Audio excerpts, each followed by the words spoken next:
আসসালামু আলাইকুম, আমি সুমিত বলছি টরন্টো থেকে। বাংলাদেশের বাইরে থেকে যারা যেখান থেকে আমাকে দেখছেন ও শুনছেন সবাইকে জানাই আমার আন্তরিক শুভেচ্ছা ও অভিনন্দন। আজকের এই ভিডিওতে আমি আপনাদের সাথে কথা বলবো যে যারা এই মুহূর্তে 2025 সালের শেষের দিকে এসে চিন্তা ভাবনা করছেন যে আপনারা কি কানাডা আসার জন্য পারফেক্ট কিনা, আপনাদের ফাইলগুলো কি ওকে আছে কিনা, আপনারা কোন ভিসাতে অ্যাপ্লাই করলে খুব তাড়াতাড়ি হতে পারে, কোন ভিসাতে অ্যাপ্লাই করলে রিজেকশন হওয়ার চান্স খুবই কম, এবং অনেকে আছেন এটাও চিন্তা ভাবনা করছেন যে সরাসরি যদি পিআর হয়ে আসা যায় তাহলে কি আরেকটু ভালো হতো না। তো আপনাদের সমস্ত কোশ্চেন গুলা এবং আপনাদের যত কমেন্টস আমি দেখেছি সবগুলো জিনিস নিয়ে আজকের এই ভিডিওতে আমি আপনাদের সাথে কথা বলবো। যারা আমার চ্যানেলে নতুন সবার আগে আমার চ্যানেলটা সাবস্ক্রাইব করে দেন এবং নোটিফিকেশন যে বেলটা সেটাও ক্লিক করে দিন, যেন নেক্সটে আমি যখন কোনো ভিডিও দিব সবার আগে আপনার কাছে পৌঁছে যায়। ফার্স্টে আমি বলতে চাচ্ছি যে যারা স্টুডেন্ট ভিসাতে আসতে চাচ্ছেন আপনারা জানেন যে এখানে আপনাদের যে 2-3 বছরের যে স্টাডিটা থাকে সেটা শেষ হয়ে গেলে আবার আপনাদেরকে এখানে স্টাডি পারমিট দেয়, আপনারা কাজ করতে পারেন। সো আপনারা যখন কাজ করেন কাজের পাশাপাশি আপনাদের মাথায় চিন্তাও আসে যে আমি পিআর এর জন্য অ্যাপ্লাই করে দিই। আসলে মেইন গোলটা কিন্তু এখানেই। এখানে আসার পরেও কিন্তু আপনাকে যদি স্টাডি ভিসাতে আসেন আপনাকে এখানে বুঝতে হবে যে এখন প্রায় আপনার 63% এর মতো শুধু স্টুডেন্টদের নিচ্ছে ইন্ডিয়া, বাংলাদেশ এবং আরো আমাদের যে নেইবার কান্ট্রি গুলো আছে। সো আপনাকে বুঝতে হবে যে হোয়াট ক্যান ইউ ডু। এই মুহূর্তে যদি আপনি অ্যাপ্লাই করেন স্টুডেন্ট ভিসার জন্য আপনাকে কিন্তু আপনার যেই কলেজ বা ইউনিভার্সিটির যেই রেজাল্ট গুলা সেটা কিন্তু খুব ভালো থাকতে হবে, এবং আপনাকে আপনার যে এখানে আসবেন আপনি যে এখানে এসে আপনার এখানে 2-3 মাসের যে সেমিস্টার ফ্রি সেটাও দিতে হবে, এবং আপনাকে এটাও বুঝতে হবে যে আপনি এখানে আসার পরে যে 2-3 মাস এখানে চলতে পারবেন, এবং আপনি যে আপনার এখানে আসার পর তো সাথে সাথে আপনি চাকরি করতে পারবেন না, ঠিক না? সো আপনাকে এটা বুঝতে হবে যে আপনার যে প্রুফ অফ ফান্ডটা সেটাও কিন্তু একটু বিগ অ্যামাউন্ট দেখাতে হবে। কেমন কানাডাতে জবের বাজার অতটা ভালো না হলেও মানুষ এখানে কিন্তু জব করছে। আপনাকে যদি এখানে আসতেই হয় কিছু শিখে আসতে হবে তাহলে আপনি জব পেতে পারেন। আমি বলছি না যে পেয়েই যাবেন, কিন্তু আপনি যদি অ্যাপ্লাই করেন এজ এ স্টাডি পারমিটে এসে এখানে যদি আপনি 2-3টা জবে অ্যাপ্লাই করেন কোথাও থেকে আপনাকে অবশ্যই রেসপন্স করবে।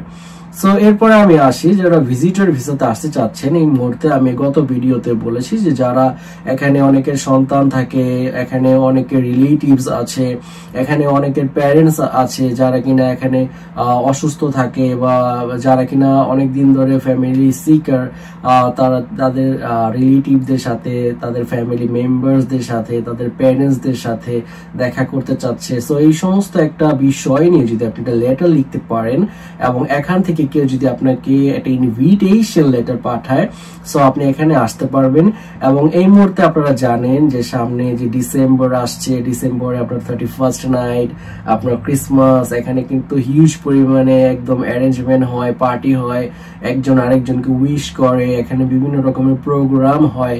এখানে যে সুযোগগুলো আসছে আপনারা যদি সেটা কাজে লাগিয়ে অ্যাপ্লাই করেন আপনাদের যে ভিজিটর ভিসার জন্য বা হতে পারে ট্যুরিস্ট ভিসার জন্য, আপনি যদি প্রথমে কোনো ভিসাতে অ্যাপ্লাই করেন, ধরেন আপনি যদি ট্যুরিস্ট ভিসাতে অ্যাপ্লাই করেন কিন্তু সেটা যদি পরে রিফিউজ হয়ে যায়, আপনি আপনার যে স্ট্যাটাসটা সেটা $150 এখানকার দিয়ে আপনি পরিবর্তন করে আপনি আবার পুনরায় অ্যাপ্লাই করতে পারবেন। সো এটা নিয়ে দুশ্চিন্তা করার কোনো কারণ নাই। এবং আমি আপনাদেরকে এর আগেও বলেছি সবচেয়ে যে মূল ফ্যাক্টটা সেটা হচ্ছে যে আপনি এখানে আসার জন্য যখন অ্যাপ্লাই করেন আপনার যে প্রুফ অফ ফান্ড আপনি দেখান, সেই প্রুফ অফ ফান্ডটা আপনি একদম সমস্ত কিছু মিলে দেখিয়ে দেন, নাকি আপনার ওয়াইফের যে অ্যাক্সেসরিজ গুলো আছে, যে গয়নাকাটি গুলো আছে সেগুলো আপনি বন্ধক রেখে দেখিয়ে দেন।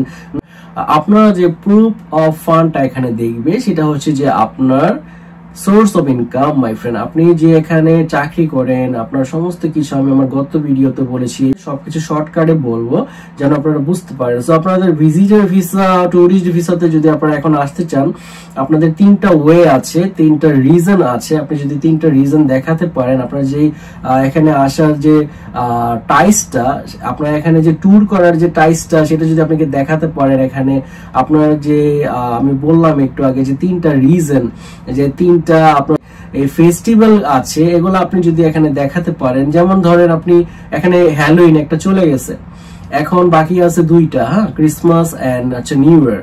খুবই সুন এখানে ওয়ার্ল্ড কাপের একটা হিউজ পরিমাণে অ্যারেঞ্জমেন্ট হবে। সো আপনারা যারা এগুলা উপভোগ করতে চান, ম্যাচগুলা দেখতে চান, এখানে আপনারা আসতে পারবেন।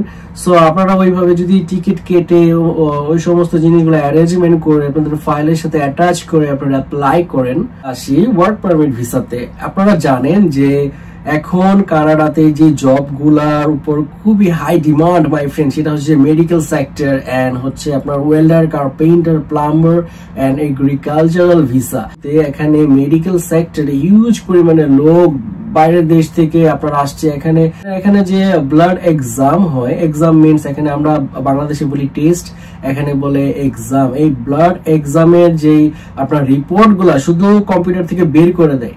এই সমস্ত কর্মী সরাসরি পিআর হয়ে বাইরের দেশ থেকে আসছে। আমি জানি আমার বাংলাদেশের অনেক ভাই বোনেরা আছে যারা কিনা মানে শিক্ষায় শিক্ষিত হয়ে নার্সিং পেশায় জব করছে।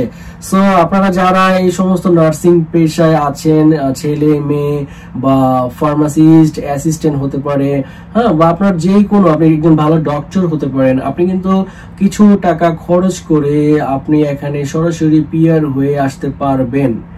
যে যারা কার্পেন্টার, প্লাম্বার, তারা হয়তোবা আপনি বলছেন যে আমার তো ভাই ওরকম এডুকেশনাল যে সার্টিফিকেট গুলো আছে আমার কাছে তো ওইগুলা নেই। সো আমি কিভাবে অ্যাপ্লাই করব, আমি কি করব, কি করলে?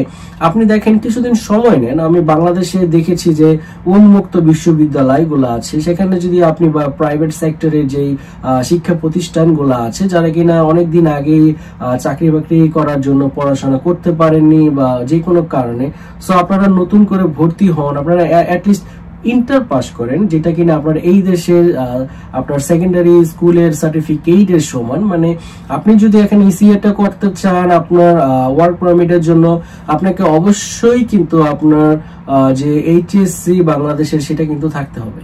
এরপর আসে, আপনি যদি মনে করেন যে আইএলটিএসটা আমি কিভাবে দিব, আমি তো আইএলটিএস বুঝি না, আপনি একটা কোর্স করতে পারেন। আমি বলতে চাই যে আইএলটিএস এর কোর্সটাও আপনারা করতে পারেন ওয়ার্ক পারমিটে যদি আসতে চান। আপনারা এখানে আমি বলতে চাচ্ছি যে আপনারা যদি অ্যাটলিস্ট 2-3 বছরের এক্সপিরিয়েন্স আছে, 2-3টা ট্রেনিং সার্টিফিকেট আছে, আপনারা যদি সেগুলা আপনারা অ্যাপ্লাই করেন, মানে একটা কভার লেটার, একটা রেজিউমে অ্যাপ্লাই করে যদি অ্যাপ্লাই করেন, আপনাদের হওয়ার পসিবিলিটিসটা আছে মাই ফ্রেন্ড। এখানে প্রতিষ্ঠানের মালিকরা বা এইচআর আপনারা যারাই আছে এখানে আপনাদের যে পেপারস গুলা দেখবে, তারা যদি দেখে সন্তুষ্ট হয় আপনাদেরকে অবশ্যই এখানে তারা স্পন্সর করবে, একটা পজিটিভ এলএমআই দিয়ে আপনাদেরকে এখানে নিয়ে আসবে মাই ফ্রেন্ড। আমি কমেন্টস এর মধ্যে পড়েছি, আমি আপনাদের টেস্ট গুলা পাই, অনেকে আমাকে বলেন যে আমার সাথে কন্ট্যাক্ট করতে চান, আমার সাথে কথা বলতে চান। আমি দেখেন, আমি যদি আমার ফোন নাম্বার দেই বা আমি আমার ফেসবুক পেজটা ডিঅ্যাক্টিভেট করে ফেলেছি, কারণ জানেন এখন প্রতারক ভরে গেছে, আমার নাম করে আপনাদের কাছ থেকে টাকা পয়সা নিবে, আমি এগুলা চাই না।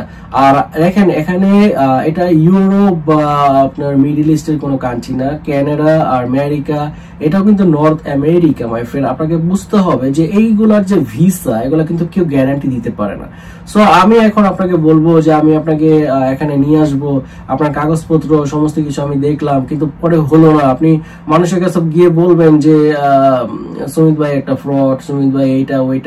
ভালো থাকেন, সুস্থ থাকেন। আমার ভিডিওটা এতক্ষণ দেখছেন, যদি ভালো লাগে ভাই একটা লাইক করে দিন, আর কমেন্টসে অবশ্যই আপনাদের যে কোশ্চেন গুলা, মূল্যবান মতামত গুলা হয়তোবা আমি ওই যে কমেন্ট সেকশন যে বিলোতে এসে আমি হয়তোবা দিতে পারছি না আপনাদের অ্যান্সার গুলা, কিন্তু এখানে এসে আমি আপনাদেরকে অবশ্যই আপনাদের অ্যান্সার গুলো বলে দেবো। যদি আমি মনে করি যে ইটস ইম্পর্টেন্ট, দেন আমি আপনাদেরকে বলে দেবো।